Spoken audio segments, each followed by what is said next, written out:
Usain Bolt, the world's fastest man, what do you think the likelihood is he's used illegal performance-enhancing drugs?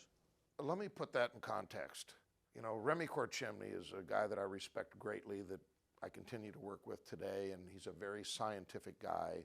And he has analyzed lots of Usain Bolt data, and in his opinion, the most gifted sprinter that's ever lived.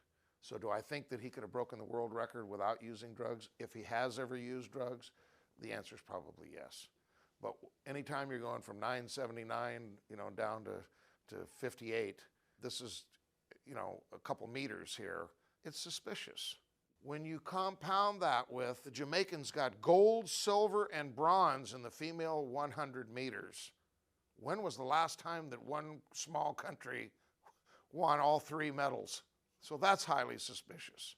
And then you look at the other aspects and all these other athletes. It's all suspicious, not to target Asafa Powell or these other guys, but the former world record holder was from Jamaican. All of a sudden, here's these athletes that are just, bam, the whole history. Yes, they've always had great athletes and great sprinters, but not this many. How does testing in poor countries that compete in the Olympics compared to the testing of wealthier nations? It's easier in a small country. It's easier to do drug testing or to cheat? In the specific Caribbean country, that they had people that worked in connection with security and the airport, and by the time a tester would show up and the name would show up on the manifest, the testers could, even when they did rarely go, could get their keys in the rent-a-car and get to the facility that the athlete's down a dirt path somewhere. He's not there to be found. So somebody at the airport would tip off the athlete? The answer is yes. But how good of an example would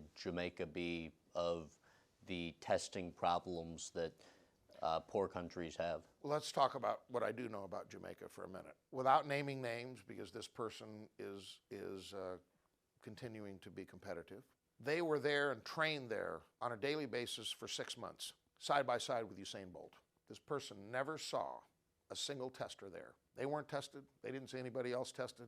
It's a small island. They basically train at the same facility. They work out, a lot of them, at the same weight training facility. They never saw any testing or heard about any testing whatsoever for 6 months.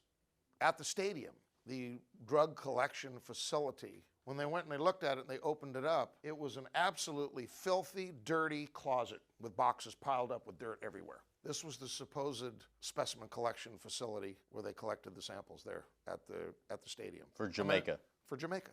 I mean, they don't have, it's like this is where you give samples and collect samples. The person that told me this was there and had interviewed Usain Bolt and went and said, I'd like to see the facility. And this is what they found, was basically a little storage room.